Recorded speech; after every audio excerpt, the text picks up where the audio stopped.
Les Maoris, je vais vous en parler d'une manière plus générale, c'est une population polynésienne qui s'installe sur les îles aujourd'hui qu'on appelle Aotearoa, Nouvelle-Zélande. Ce sont les premiers habitants, en fait il n'y avait pas d'êtres humains avant eux sur ces terres, qui viennent de Polynésie orientale et qui arrivent suite à une migration il y a un peu plus de 1000 ans à peu près.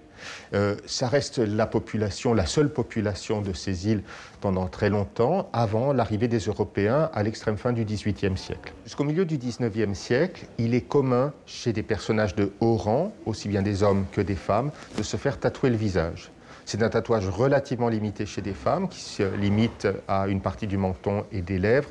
Chez les hommes, ça peut recouvrir la presque totalité du visage par étapes. À la mort d'un personnage de haut rang, eh bien, sa famille, son clan, son iwi, va vouloir conserver cette tête.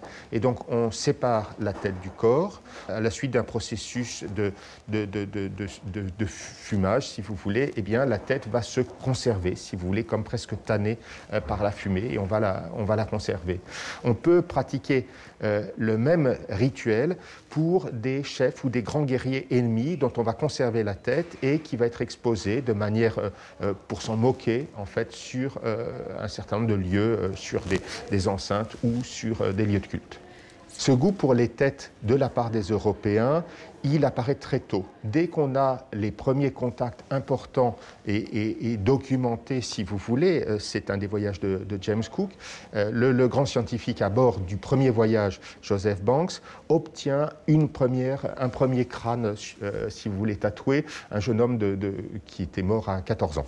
Ça va s'accélérer du fait de conflits internes particulièrement brutaux qui agitent Aotearoa à la fin du XIXe siècle, ce qu'on appelle la guerre des mousquets. À ce moment-là, vous avez un très grand nombre d'iwi qui sont en combat les uns contre les autres et qui vont générer donc des morts. Et en fait, on sait que c'est cette guerre des mousquets qui va favoriser un essor du commerce pour les têtes tatouées. On peut imaginer que cette histoire de tête maori coupée, c'est quelque chose qui reste blessant pour ces populations aujourd'hui. Que représente le retour de ces vestiges humains?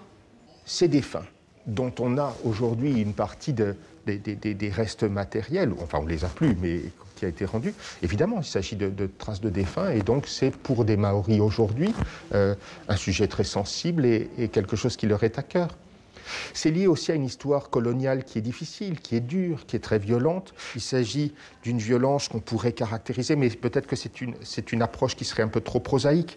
Une dépossession des terres, mais surtout un système qui est profondément humiliant, c'est-à-dire une marginalisation de la culture, de la langue, des systèmes de croyances.